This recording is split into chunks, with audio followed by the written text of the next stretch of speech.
Video में हम बात करने वाले हैं बीएससी के मैथमेटिक्स को किस तरीके से इंप्रूव किया जा सकता है, यानी कि हम कम मेहनत पर किस तरीके से बीएससी को मैथमेटिक्स को अच्छे से पढ़ सकते हैं। यानी कि बीएससी मैथ को पढ़ने का एक सही तरीका 3 स्टेप बताने वाला हूं। तो नंबर 3 है वो मेरा सबसे फेवरेट है, तो इसको जरूर सुनिएगा, जरूर समझिएगा। ये ट्रिपल आर रूल है। ट्रिपल आर रूल हम कैसे पढ़ाई में एस्टिमेट कर सकते हैं, इसको किस तरीके से अप्लाई कर सकते हैं अपनी पढ़ाई में और किस तरीके से उसका हम फायदा ले सकते हैं।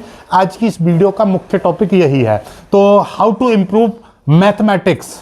तो ये जो छोटे से वर्ड है ना 2-3, ये बहुत कमाल के हैं और मैथमेटिक्स एक सबसे इजी सब्जेक्ट है यदि आप उसको ढंग से करने लगो तो, ढंग से पढ़ाई करने लगो तो। ठीक है, तो स्टार्ट करते देखिएगा बीएससी मैथ को कैसे इंप्रूव करना है। 3 पॉइंट लिखे हैं। सबसे पहला पॉइंट है basic concept and rules and with examples.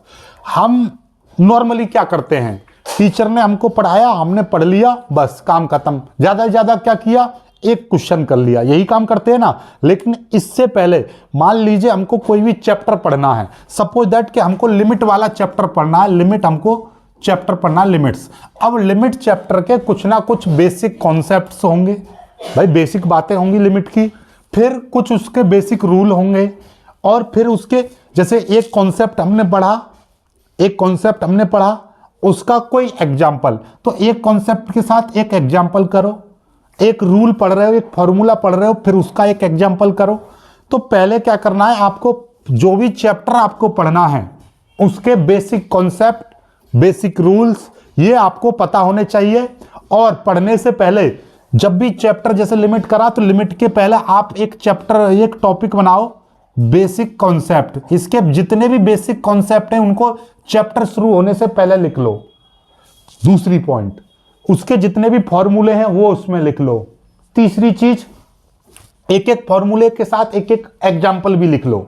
ठीक है, जब आपका किसी भी चैप्टर के बेसिक कॉन्सेप्ट क्लियर हो जाए तब आप क्वेश्चन करने पर पहुंचो। हम डायरेक्टली नॉर्मली क्या करते हैं, बेसिक कॉन्सेप्ट को मारा गोली, सीधे क्वेश्चन एक्सरसाइज उठाई या सीधे एग्जाम्पल उठाई, टीचर ने कराया, उसको देख देख के हमने दूसरा कर लिया, काम खत्म, सोचा कि हम पर आ गया। तो यही सबसे बड़ी मिस्टेक होती है। फिर बाद में सोचते हैं कि हमने 4 दिन बाद, 10 दिन बाद, 1 महीने बाद देखेंगे उन चैप्टरों को, फिर भूल जाते हैं। फिर दोबारा से उसी टीचर की वीडियो देखेंगे या स्कूल या कॉलेज या यहीं पर वही। तो यही चीज़ सर्किल हमारा बार बार चलता रहता है। लेकिन हमको इससे थोड़ा बाहर निकलना है। ठीक है, उसके लिए जब भी चैप्टर पढ़ना है उससे पहले बेसिक कॉन्सेप्ट पढ़ो, बेसिक रूल पढ़ो, एक लिस्ट बना लो बेसिक कॉन्सेप्ट, बेसिक रूल की, और उनके एग्जाम्पल्स करो। फिर उसके बाद में आप अपने एक्सरसाइज के एग्जाम्पलों को करना है। ठीक है, दूसरा क्वेश्चन पैटर्न। क्वेश्चन पैटर्न को जानो कि कभी कभी क्या होता है, एक्सरसाइज होती है उसमें 2 क्वेश्चन आपके पहले इजी दे रखे होंगे, तुरंत उसके बाद में 2 क्वेश्चन ऐसे हार्ड दे दिए, फिर उसके बाद में फिर इजी दे दिए। हम क्या करते हैं, 2 क्वेश्चन इजी करने के बाद हार्ड करेंगे, हार्ड करने के बाद में ऐसा लगता है कि हम पे सवाल सॉल्व नहीं हुआ, फिर छोड़ देंगे, बोलेंगे मैथ तो बहुत हार्ड है, ये एक्सरसाइज बहुत ज्यादा हार्ड है। लेकिन उसका करने का एक तरीका है कि आपको सबसे पहले ईजी क्वेश्चनों को कंप्लीट करो। यानी एक्सरसाइज में जरूरी नहीं है कि शुरुआत में इजी होंगे, जरूरी हो सकता है कि लास्ट में इजी हो। तो सारे इजी क्वेश्चंस को पहले करना है, फिर उसके बाद मीडियम वाले क्वेश्चंस को करना है, मॉडरेट वाले, फिर उसके बाद में आपका हार्ड वाले क्वेश्चनों को करना है। क्वेश्चन पैटर्न को बहुत ज्यादा एनालाइज करना है आपको। क्वेश्चन करते समय जब आप एग्जाम्पल कर रहे होंगे, टीचर की वीडियो देख रहे होंगे ऑनलाइन के माध्यम से या ऑफलाइन में क्लास टीचर आपको क्लास में पढ़ा रहा है, तो आपको समझ में आ रहा होगा कि ये क्वेश्चन इजी है, तो उनको क्या करो, आप जो इजी क्वेश्चन है उसको आपको इजी ई बना देना, जो पढ़ते समय ही आप छांट लेना, और जब आप पढ़ने बैठो तो सबसे पहले इजी क्वेश्चनों की ही प्रैक्टिस करना। अपने अंदर एक इंटरेस्ट जगाना कि हाँ ये क्वेश्चन इजी है, आप कर लोगे, यू कैन डू इट। फिर दूसरी बात मॉडरेट पर पहुंचना, जब आपको लगे कि ये थोड़ा सा ज़्यादा दिमाग लगाना पड़ा तो उसको एम बना देना मॉडरेट, तो मॉडरेट वाले हिस्से में पढ़ना। फिर उसके बाद में जो हार्ड लगे, जो टीचर भी बोले कि वेरी इंपॉर्टेंट है, लॉन्ग क्वेश्चन है, इंपॉर्टेंट है, ये थोड़ा ध्यान दो इस पर, 2-3 बार में समझ में आए तब समझ लेना ये हार्ड है, तो उसको हार्ड बना लो, एच लिख दो। जब भी आप तैयारी करो पहले ई वाले को सभी को एक जगह लिख लो, उनको कर लो सॉल्व। फिर उसके बाद उस जैसे और एग्जाम्पल कर लो, फिर मॉडरेट, फिर इससे क्या होगा, एक सीक्वेंस बन जाएगा आपका। तो हम जब सीढ़ी बाई सीढ़ी चलते हैं तो चीजें अच्छी लगने लगती हैं और बहुत अच्छे से हम उनको कवर कर लेते हैं। तीसरा और जो मेरा सबसे फेवरेट है, ये क्या है, अप्लाई 30 50 80 100 रूल। ये वाला 30 50 80 100, 30 और 50 80 80 100, ये कौन सा रूल है भाई? ये रूल है, आप इसको बोलेंगे RRR, यानी triple R rule. RRR movie देखी होगी, उसी तरीके से ट्रिपल आर रूल है, triple R formula. Triple R formula कैसे अप्लाई करते हैं पढ़ाई में, जरा समझो, इससे ही सारी दिक्कतें आपकी दूर हो जाएंगी। ये ब्रह्मास्त्र है पढ़ाई के लिए, ट्रिपल आर फॉर्मूला। समझो जरा, मैं आपको बता रहा हूं हम करते क्या हैं, हम पढ़ाई में करते क्या हैं, जरा इस चीज को देखो। हम करते हैं पढ़ाई में कि भाई टीचर ने क्वेश्चन कराया, हमने वो उसका सॉल्यूशन देखा, हम केवल देखते हैं। बहुत से स्टूडेंट, मैं कह रहा हूं 80 to 90% ऐसे स्टूडेंट होते हैं जो टीचर ने कराया उसको केवल देखा। और स्पेशली मैं बात कर रहा हूं ऑनलाइन की। ऑफलाइन में तो चलो आप एक बार लिख भी लोगे, लेकिन ऑनलाइन का तो केवल वीडियो लोड के देख लिया, बैठ के देख लिया, उसको सॉल्व नहीं करते हैं। वीडियो खत्म होने के बाद में अभी कभी आप अपने मर्जी से कसम खा के बताओ कितने, आप में 3 बातें पूछना चाह रहा हूं आपसे। क्या कभी आपने क्वेश्चन देखने के साथ समझा, समझने के साथ कभी लिखा, और लिखने के बाद क्या आपने सॉल्व किया, फिर उसके बाद क्या आपने रिपीट किया, क्या उसके बाद आपने रिवीजन किया? आप कहोगे नहीं किया सर। डेफिनेटली 100% स्टूडेंट ऐसा नहीं करते। 100 में से यदि 2 4 5% ऐसा करते हैं, वही टॉप कर जाते हैं। क्या आपने क्वेश्चन देखा पर सॉल्व नहीं किया? या कुछ ऐसे स्टूडेंट होंगे एक बार सॉल्व करेंगे, कुछ ऐसे भी स्टूडेंट होंगे या 2 बार प्रैक्टिस कर ली बस, ज्यादा से ज्यादा। क्या इतना ही इनफ है 70 में से 70 लाने के लिए? नहीं।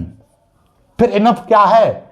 ये वाला फॉर्मूला इनफ है। जब कोई भी टीचर, चाहे कितना वर्ल्ड बेस्ट टीचर ले आए आपके लिए, कोई भी क्वेश्चन आपको समझा देगा टीचर, तो उससे केवल 30% आपका होगा क्वेश्चन। मैं ये नहीं कह रहा समझ में नहीं आएगा, समझ में पूरा आ जाएगा, लेकिन वो आपके दिमाग में केवल 30% स्टोर होगा। आप कहेंगे नहीं सर, हमें तो एक बार सर ने सिखा दिया, हम पूरा कर लेंगे। नहीं भाई, 4 महीने आप किताब मत पढ़ो, उस क्वेश्चन को मत पढ़ो, 4 महीने बाद देखोगे डेफिनेटली आप उसे एग्जाम्पल देखना पड़ जाएगा, टीचर की वीडियो देखनी पड़ जाएगी, नोट्स देखने पड़ जाएंगे, तो इसका मतलब 30% आएगा। जब एक बार आप प्रैक्टिस कर लोगे तो वही स्टोरेज 50% में कन्वर्ट हो जाएगी।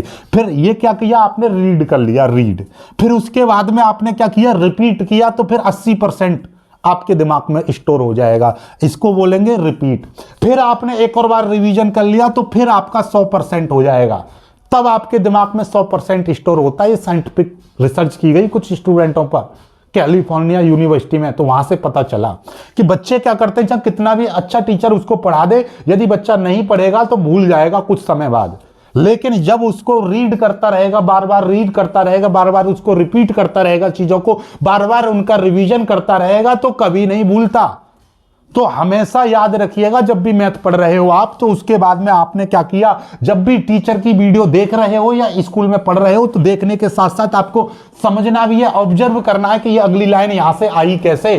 फिर उसके बाद में आपको क्या करना है, अपना लिखना भी है कॉपी पर। ऐसा नहीं कि बस देख लिया बस काम खत्म, नहीं, लिखना है। और लिखने के बाद घर आकर उसकी क्या करनी है, एक बार प्रैक्टिस करनी है भैया। एक बार प्रैक्टिस तो ये हो गई। फिर उसके बाद में आपको घर जाकर सॉल्व करना है, रीड के लिए, पढ़ने के लिए। फिर दोबारा सॉल्व करना है रिपीट के लिए, रिपीट करना है, दोबारा से सॉल्व करना है पूरा सवाल। फिर उसके बाद एक बार और रिवीजन करना है, और ये रिवीजन बार बार हर 7 दिन बाद, हर 15 दिन बाद अपनी पढ़ाई में करते रहो। मैं कह रहा हूं कि मैथ से इजी सब्जेक्ट कोई है ही नहीं। बस ये वाला फॉर्मूला, ये वाला कॉन्सेप्ट आप अपनी पढ़ाई में अप्लाई कर दो, डेफिनेटली आपको कभी भी दिक्कत नहीं होगी मैथ पढ़ने में, कभी भी समस्या नहीं होगी। यदि समस्या आती है तो तब मुझे बताना।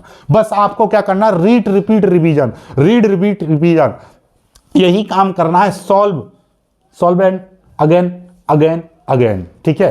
तो बस ये काम करना है। आई होप कि मैं आपको समझा पाया हूँ। यदि समझ में आया है तो वीडियो को लाइक करके शेयर कीजिएगा। ये चीज अप्लाई करो, डेफिनेटली आपको फायदा मिलेगा। नहीं मिले तो वीडियो को डिलीट कर देना, चैनल को अनसब्सक्राइब कर देना।